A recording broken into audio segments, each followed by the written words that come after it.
Today, I am going to teach you how to create this powerful eye-catching PowerPoint slide using just a video and a few simple tools.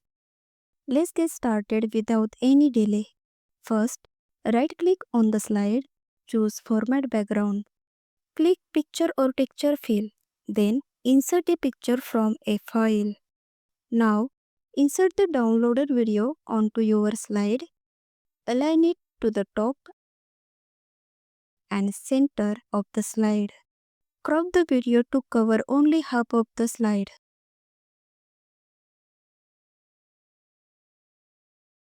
Insert a text box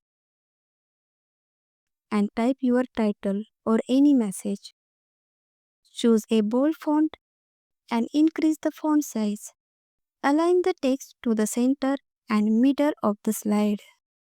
First select the video, then select the text box. Go to Merge Shape and select Combine. This will create a video inside text effect.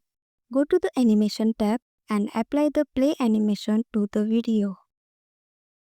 Click on slideshow to see your animated text reveal in action. And that's it. A stylish and dynamic PowerPoint slide using only built-in tools. Want the editable file? Its link in the description below. Like the video if this helps. Subscribe for more PowerPoint design tips. Comment and tell me what effects should I show next. Thanks for watching and keep creating awesome slides.